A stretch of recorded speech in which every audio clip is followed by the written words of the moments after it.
Assalamualaikum warahmatullahi wabarakatuh.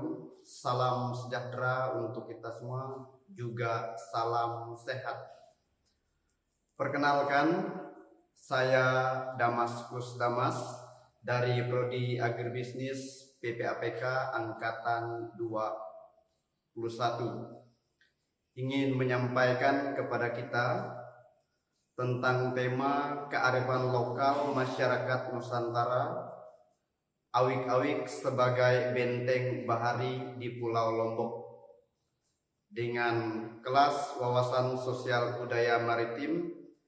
Dosen pengampunya Bapak Fidra Wira Hadinata. Baik, berikut ini beberapa pokok poin pembahasan. Bab pertama, kita akan bicara tentang latar belakang masalah. Bab kedua, sebagai pembahasan, ada nilai-nilai budaya kemaritiman, Pulau Lombok dan budaya kemaritimannya. Kemudian awik-awik sebagai kearifan lokal di Pulau Lombok, sejarah awik-awik dan peranan awik-awik. Kemudian yang ketiga, jenis norma dan aturan yang berlaku. Keempat, sanksi yang diberikan jika melanggar awik-awik. Kelima, kasus yang pernah terjadi untuk memperkaya kita dalam pembahasan ini. Kemudian kita akan melihat status hukum dari awik-awik ini. Dan presentasi ini nanti akan ditutup dengan kesimpulan dan saran. Kita akan melihat latar belakang masalah. Kita ketahui bahwa Indonesia punya kekayaan alam, dalam hal ini bidang maritim, yang sangat melimpah. Tetapi tantangannya itu eksploitasinya terlalu berlebihan, sehingga mengancam keberlanjutan dari sumber daya laut dan pesisir ini. Memang di satu sisi sudah ada regulasi dari pemerintah, termuat dalam Undang-Undang Nomor 1 Tahun 2014 tentang pengelolaan wilayah pesisir.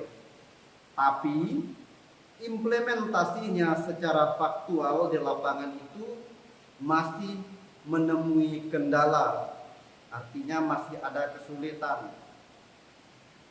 Maka dari itu tujuan dari presentasi ini menjelaskan bahwa betapa pentingnya keberlanjutan dalam pengelolaan sumber daya alam pesisir Indonesia ini. Khususnya konsep pengelolaannya itu berbasis kemasyarakatan tradisional. Maka dalam konteks ini akan dibahas manfaat dari kearifan lokal yang terdapat dalam tradisi awik-awik di Pulau Lombok. Awik-awik ini menjadi contoh sukses dalam pengelolaan keberlanjutan sumber daya laut.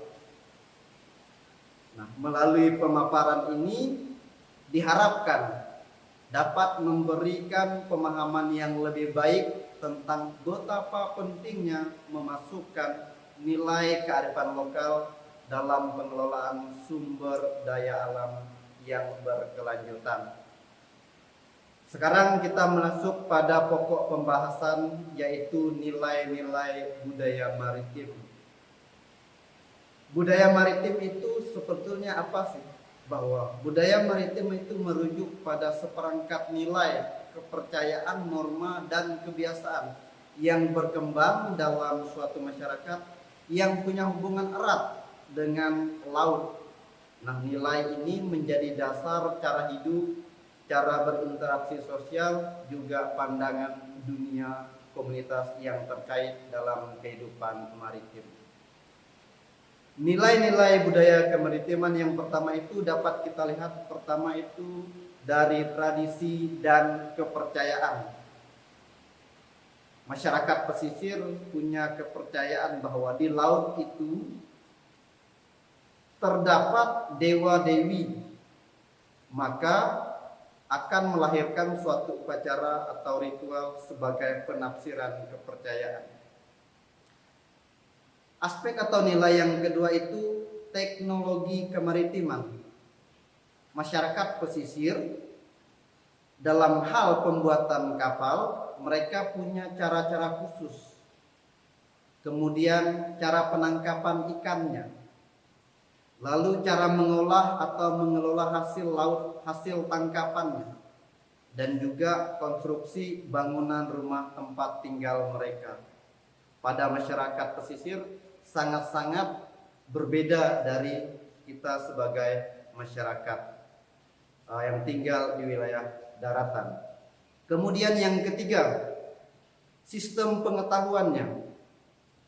Masyarakat pesisir punya pengetahuan yang spesifik yang dibutuhkan untuk bertahan hidup di daerah pesisir.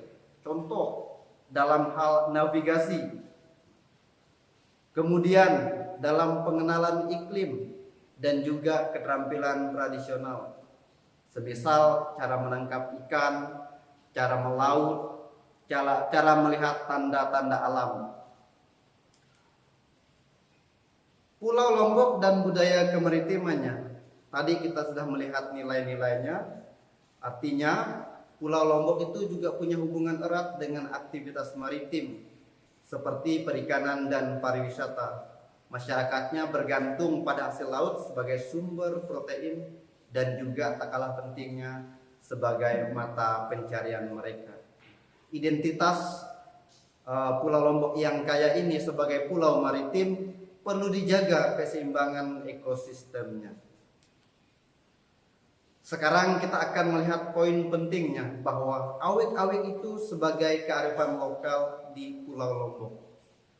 Awik-awik itu sebetulnya apa? Jadi awik-awik adalah aturan adat yang dibuat sebagai rambu-rambu, sebagai patokan, sebagai tongkat yang menuntun cara masyarakat pesisir itu bekerja, berkomunikasi dengan lingkungan sosialnya. Sederhananya bahwa awik-awik itu adalah aturan adat yang berlaku. Konsep awik-awik ini memiliki akar dalam sejarah pelayaran dan kehidupan masyarakat pesisir di Lombok. Masyarakat nelayannya punya peran besar dalam pembentukan awik-awik ini. Maka sekarang kita melihat sejarahnya. Awik-awik ini muncul atau ada berangkat dari terjadinya konflik. Artinya ada banyak masyarakat nelayan dalam kehidupan kemaritiman, contoh menangkap ikan yang tidak tepat, dalam arti sembarangan saja melakukannya. Mereka tidak mengindahkan suatu keberlangsungan hidup ekosistem di laut. Mulai dari cara menangkap, mulai dari barang atau jenis yang ditangkap, juga berkaitan dengan hal-hal laut seperti kepercayaan-kepercayaan yang dijelaskan pada poin-poin sebelum. Atas situasi konflik yang tidak kondusif ini, maka masyarakat Lombok punya inisiatif, punya kesadaran awik-awik ini perlu dibentuk. Mereka bersepakat, duduk bersama, membicarakannya bahwa ketika terjadinya konflik atau kekacauan atas ekosistem laut, mereka hendak memberlakukan aturan adat atau awik-awik ini. Ini berangkat dari kesadaran kolektifnya, sehingga pada akhirnya kesepakatan bersama ini mereka tuangkan dalam aturan secara tertulis. Akhirnya lahirlah yang namanya awik-awik pada masyarakat Lombok, dan ini mendukung program atau regulasi yang telah dikeluarkan pemerintah untuk menjaga ekosistem laut. Awik-awik itu punya manfaat dan perannya. Pertama, penyelesaian konflik. Awik-awik ini membantu menyelesaikan konflik di masyarakat dengan menciptakan aturan-aturan yang berlaku tadi berdasarkan kesepakatan bersama. Kedua, pengatur sistem perikanan berkelanjutan. Jadi awik-awik berperan dalam menjaga ekosistem laut dan menerapkan aturan untuk mengelola perikanan yang berkelanjutan di wilayah pesisir. Sekarang kita melihat jenis norma dan aturan yang berlaku. Pertama, adanya larangan membuang sampah di laut. Karena apa? Karena mereka tahu laut itu adalah sumber mata pencarian mereka. Laut adalah tempat mereka untuk memenuhi kebutuhan hidup mereka. Yang kedua, adanya larangan anak-anak keluar menjelang sholat maghrib. Sebab apa? Di laut juga mereka yakini ada dewa-dewi yang barangkali tidak suka, tidak cocok dan bisa mengganggu kehidupan mereka jika tidak berkomunikasi dengan baik bersama mereka. Yang ketiga, adanya larangan untuk menangkap ikan lumba-lumba. Tidak hanya lumba-lumba, tetapi juga benda-benda atau jenis-jenis yang dijaga keberlanjutannya, seperti terumbu karang, kepiting-kepiting yang dijaga sungguh sebagai sesuatu yang menghasilkan secara ekonomi. Tidak hanya dilarang menangkap, tetapi juga cara menangkapnya, seperti menggunakan bom atau cyanida. Ini perlu diberlakukan. Kemudian juga dilarang untuk wilayah, artinya jika melaut melebihi wilayah dari 3 mil, tentu punya ketentuan-ketentuan khusus yang diberlakukan dalam hal wilayah melaut.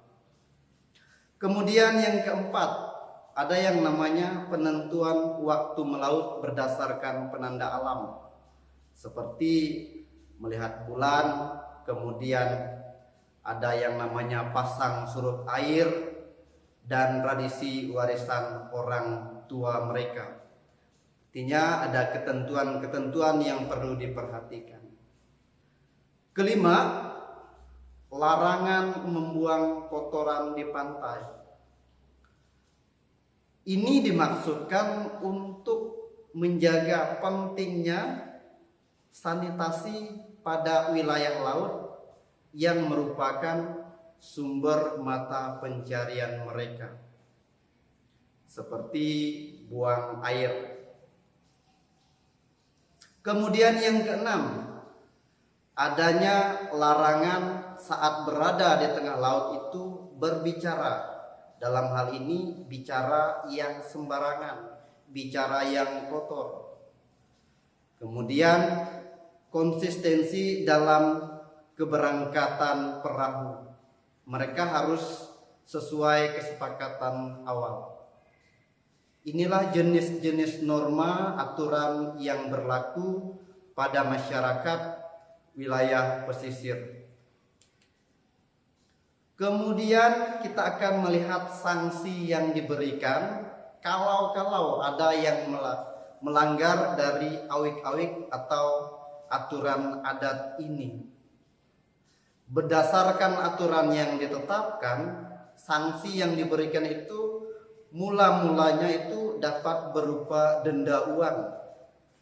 Ada juga penangkapan, perusakan alat tangkap seperti kapal, pancing dan lain segalanya.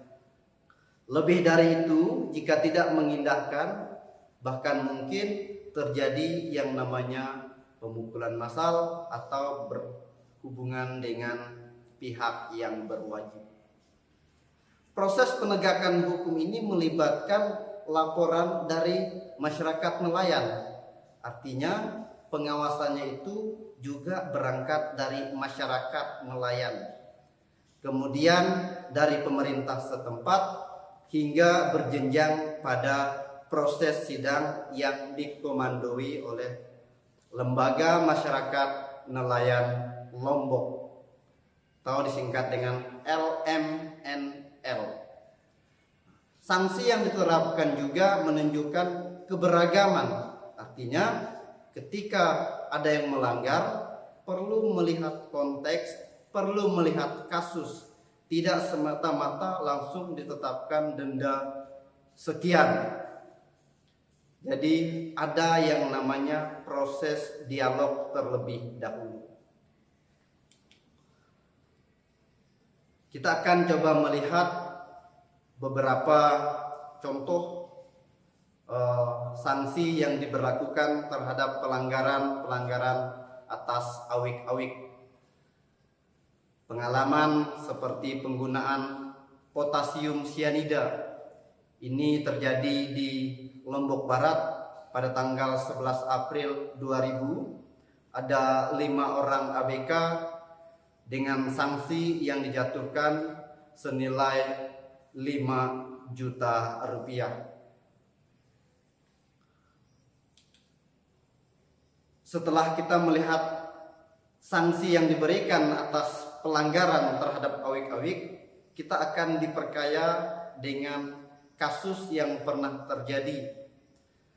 Dalam hal ini terjadi di Desa Cendimanik, Lombok Barat. Para nelayan di sana menggunakan aturan adat atau awik-awik untuk melindungi hutan mangrove atau bakau. Karena apa? Karena mereka melihat pada hutan mangrove atau bakau ini punya kekayaan ekologis dan juga ekonomis. Kekayaan mangrove ini mereka lihat sebagai pelindung alam dari angin puting beliung, juga banjir. Hutan bakau atau mangrove ini bagi mereka juga sebagai tempat habitat ikan berada, tempat rajungan, tempatnya kepiting, serta kerang-kerangan.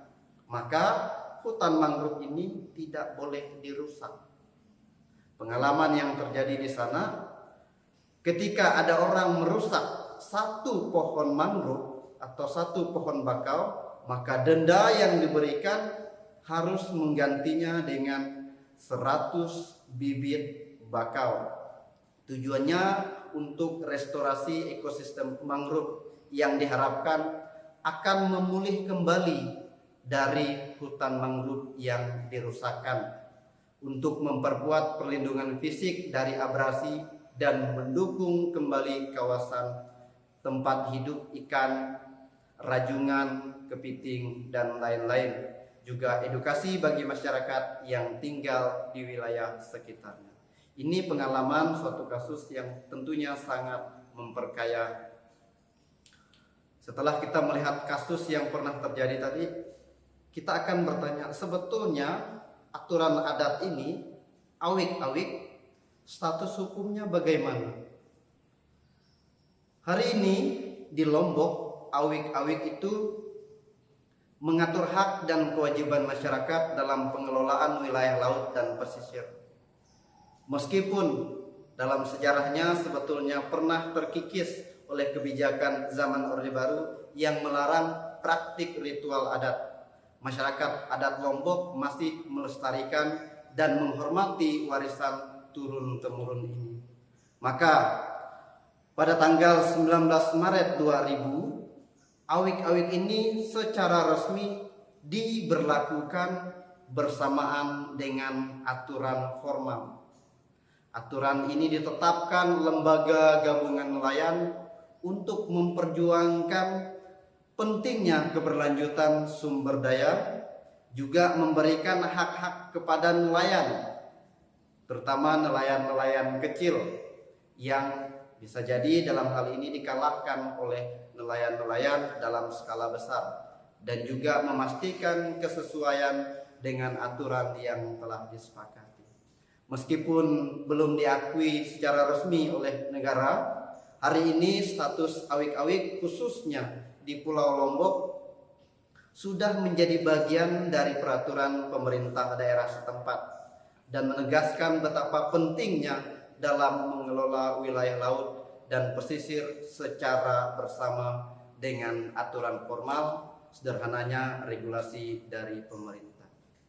Akhirnya kita melihat mulai dari latar belakang masalah hingga status hukum dari awik-awik ini tadi, kita dapat mengambil kesimpulan bahwa kearifan lokal dari awik-awik ini merupakan hukum adat yang dijadikan masyarakat sebagai pedoman, sebagai rambu-rambu, sebagai patokan dalam melakukan pemanfaatan sumber daya laut dan pesisir. Perlu dicatat bahwa dalam kearifan lokal awik-awik ada 3 konsep yang diperjuangkan. Pertama, bagaimana kita sesama manusia itu berrelasi dengan sesama kita manusia. Kedua, bagaimana kita sesama manusia itu berhubungan, berrelasi dengan Sang Pencipta atau Tuhan. Dan ketiga itu, bagaimana hubungan kita manusia bersama dengan lingkungan yang ada di sekitar kita. Konsep ini disebut dengan Trihita Karana. Oleh karena itu, kearifan lokal awik-awik memiliki berbagai aturan dan norma-norma, juga larangan-larangan yang tujuannya itu untuk mengkonservasi dan melestarikan kawasan pesisir dan laut agar aktivitas masyarakatnya tidak terganggu dan berdampak pada kehidupan ekosistem di perairan yang tidak kondusif atau tidak seimbang. Dari sini kita boleh memberikan rekomendasi atau saran berdasarkan apa yang telah kita bicarakan atau kita sampaikan. Artinya, bagi masyarakat, terutama wilayah pesisir, diharapkan untuk dapat sungguh-sungguh memenuhi aturan, norma-norma, dan larangan yang ditetapkan, karena regulasi yang diberikan merupakan pedoman yang mengatur kehidupan masyarakat untuk dapat mempertahankan dan melestarikan ekosistem laut. Tujuannya untuk generasi mendatang, juga tentunya kita hari ini. Kemudian pemerintah juga dapat diharapkan mampu serta berperan penting untuk menerapkan dan mempertahankan kearifan lokal dalam kebijakan pemanfaatan serta pengelolaan sumber daya alam di kawasan pesisir. Tentu dari lubuk hati yang dalam saya sungguh-sungguh memohon ampun, memohon maaf. Sekali lagi, terima kasih